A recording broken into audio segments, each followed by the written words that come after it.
Bollywood star जिनकी over acting के overdose से लोगों को बदहजमी नहीं हुई बल्कि दस्त ही लग गए। शुरुआत करते हैं इंडस्ट्री की best over actor Ananya Pandey से, जिसकी ओवर एक्टिंग का कोई जवाब ही नहीं है। बाप दादाओं के दम पर इन्होंने बॉलीवुड में एंट्री तो कर ली, लेकिन अपने साथ काम करने वाले ना जाने कितनों का करियर बर्बाद कर दिया। एक बार के लिए तो विजय देवरकोंडा भी सोच में पड़ गए कि क्या कमी थी जो उन्होंने लेगर बनाई। इन्होंने इंडस्ट्री में student of the year second के जरिए दस्तक दी थी। वैसे अनन्या का डेब्यू कोई ड्रीम डेब्यू नहीं था। इन्होंने अपनी पहली फिल्म में खुद की ओवर एक्टिंग से लोगों को बहुत अच्छी तरह से वाकिफ करा दिया था। इसलिए आगे इनकी जितनी भी फिल्में आई थी उसे देखने के लिए ना तो लोगों ने थिएटर में टिकट खरीद कर पैसा बर्बाद किया और ना ही टीवी पर देखकर बिजली का बिल बढ़वाया। इस लिस्ट में अनन्या की तरह एक और एक्ट्रेस है जिनकी एक्टिंग ओवर एक्टिंग तो नहीं है, लेकिन इसे जीरो एक्टिंग में जरूर काउंट किया जा सकता है। एक नेपो किड होने के नाते सोनम को उनकी पहली फिल्म इंडस्ट्री के मंजे हुए डायरेक्टर संजय लीला भंसाली के साथ करने का मौका मिला, लेकिन इनकी बेकार एक्टिंग की वजह से भंसाली साहब भी इनकी फ्लॉप फिल्म होने से इसे बचा नहीं पाए। इतना होने के बाद भी सोनम कहां थमने वाली थी। उन्होंने तय कर रखा था कि वो ऑडियंस को अपने बेकार एक्टिंग का जहर पिलाए बिना नहीं मानेगी, और बस फिर क्या होना था। इसके बाद इन्होंने लगातार 5 फिल्में एक के बाद एक डिजास्टर दे डाली। इनकी फिल्मों को देखकर लोगों का हाल इतना ज्यादा बिगड़ जाता है कि अगर ये अपना घर बेचकर भी उसका मुआवजा भरने लगी तो इन्हीं लोगों से इन्हें सिग्नल पर खड़े होने के लिए कटोरा मांगना पड़ेगा।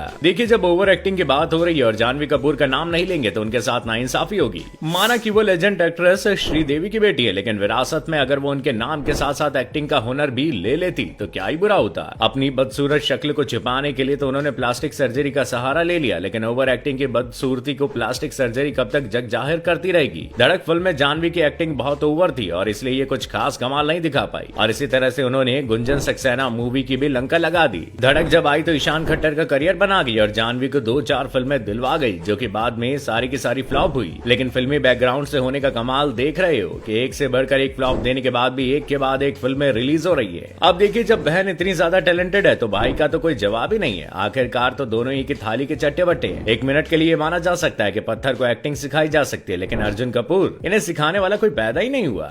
ये इन सभी ओवर एक्टर्स के स्कूल के प्रिंसिपल है, जिनके ओवर एक्टिंग देखकर कैमरा भी रो देता है कि यार इतना जुल्म मत करो। माना कि अर्जुन कपूर फिल्मी खानदान से आते हैं, लेकिन अपने पिता के प्रोड्यूसर होने के बावजूद ये कुछ नहीं उखाड़ पाए, इसलिए स्टार्टिंग से ही फ्लॉप स्टार की लिस्ट में। साथ ही इन्होंने कसम खा रखी है कि जिस फिल्म में रहेंगे उसे भी फ्लॉप करवा देंगे। इनकी किस्मत इतनी ज्यादा फ्लॉप है कि इन्होंने लड़की भी अपने से 12 साल बड़ी खोजी है। अब उदय चोपड़ा के बारे में तो आपने सुना ही होगा, जिनकी फैमिली ने न जाने कितने लोगों को स्टार बनाया, लेकिन इनकी ओवर एक्टिंग को देखकर उन्होंने भी इन्हें बाइकआउट कर दिया। माना कि उदय ने धूम और मोहब्बतें जैसी कई फिल्में दी, लेकिन अपनी ज्यादातर फिल्मों में उन्होंने सपोर्टिंग एक्टर का रोल निभाया, और उसमें भी उन्होंने ओवर एक्टिंग का ऐसा गरम मसाला डाला कि बार बार काली मिर्च ने बीच में आकर लोगों के मुंह का स्वाद ही बिगाड़ दिया। इनकी एक्टिंग बिरयानी में पड़ी उस इलायची की तरह है जो मुंह में जाते ही बिरयानी का स्वाद बिगाड़ देती है। उदय का कहना था कि उन्हें लगता था कि जब वो स्क्रीन पर आएंगे तो लोग उन्हें बहुत पसंद करेंगे, उन्हें बहुत प्यार देंगे, लेकिन ऐसा कुछ भी नहीं हुआ। वो कभी भी एक स्टार एक्टर नहीं बन पाए। सही है, उदय ने समय रहते समझदारी दिखाई और एक्टिंग से तौबा कर ली, वरना लोग बॉलीवुड की मूवीज को बाइकआउट करने के बजाय इन्हें बाइकआउट करने लगते। देखिए, इतिहास में जब जब ओवर एक्टिंग की बात होगी, वरुण धवन के बिना ये कॉन्वर्सेशन अधूरी होगी, क्योंकि इनकी ओवर एक्टिंग भी फिल्मों का फायदा करवाने के बजाय सरदर्द की गोलियां बेचने वाली कंपनीज का फायदा करवा रही है। अगर किसी ने भी इनकी एक भी फिल्म मन लगाकर देख ली तो पक्का उसे आने वाले एक हफ्ते तक बिना नींद की गोलियां खाए नींद नहीं आनी है। ये बेचारे फिल्मों में कॉमेडी करने और गोविंदा बनने के चक्कर में कहानी को तहस नहस कर देते हैं। बद्री की दुल्हनिया और दिलवाले जैसी मूवीज में तो इनकी ओवर एक्टिंग का कोई जोड़ ही नहीं है। वरुण भी शायद इस बात को बखूबी जानते थे, इसलिए तो उन्होंने फिल्म बनाना कम कर दिया है। अब बारी आती है हीरोपंती से मशहूर हुए टाइगर श्रॉफ की, जिनके खून में एक्टिंग से ज्यादा मार्शल आर्ट्स बहती है। अपनी ओवर एक्टिंग से ये फिल्मों में तो काम चला लेते हैं। अब हीरोपंती से इन्होंने करियर की शुरुआत तो की, पर इस फिल्म में इतनी ओवर एक्टिंग की थी कि लोगों को एक्टिंग का पता ही नहीं चला। ऊपर से एक्टिंग छोड़कर इन्होंने डांस, एक्शन और बहुत सारी बकवास चीजें की थी। इसके बाद इनकी बागी आई, जिसमें इन्होंने एक्टिंग का सारा लोड श्रद्धा कपूर पर डाल दिया और पूरी फिल्म में खुद बस स्टंट करते नजर आए। जूनियर श्रॉफ के पापा भले ही कितने बड़े स्टार हो, लेकिन इनके पास अगर मार्शल आर्ट और डांस का हुनर ना होता तो ये कुछ भी नहीं होते।